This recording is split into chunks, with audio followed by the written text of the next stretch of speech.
How to do the perfect cable chest fly for maximum chest development. Primary target is pectoralis major. Both the sternal, mid and lower head and the clavicular, upper head are activated. Depending on the cable's angle, you can emphasize different portions of your chest for a well-rounded development. Now let's move on to perfect form. For mid-chest focus, set the pulleys at chest height. For upper chest focus, lower the pulleys toward hip height. You'll bring the handles diagonally upward. For lower chest focus, raise the pulleys near head height or slightly above. You'll bring the handles downward toward your lower chest. Pick a light to moderate weight for around 8 to 15 reps.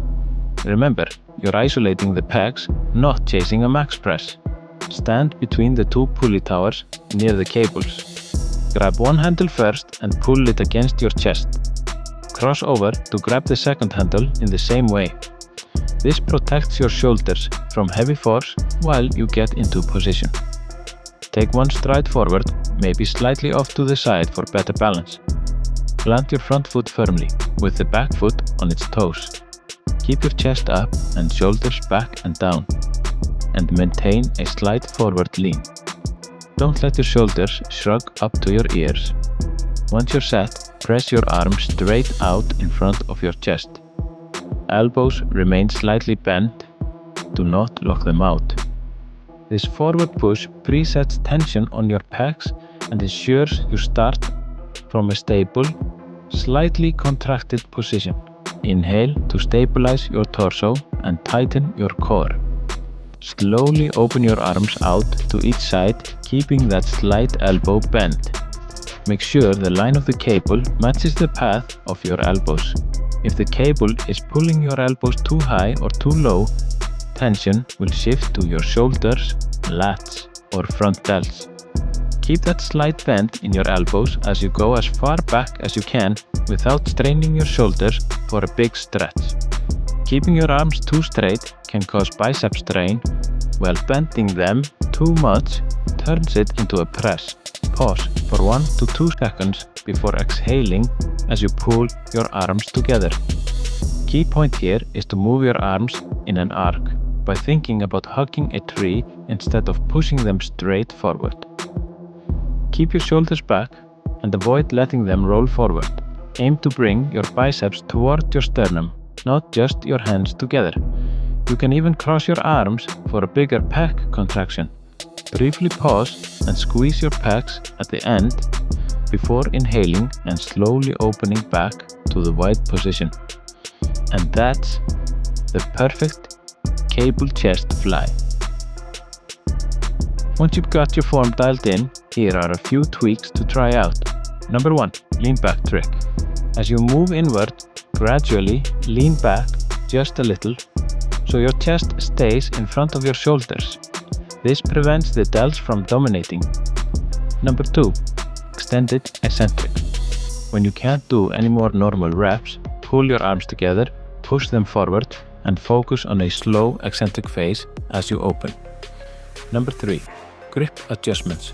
Open or closed grip. Some lifters find an open palm emphasizes chest contraction.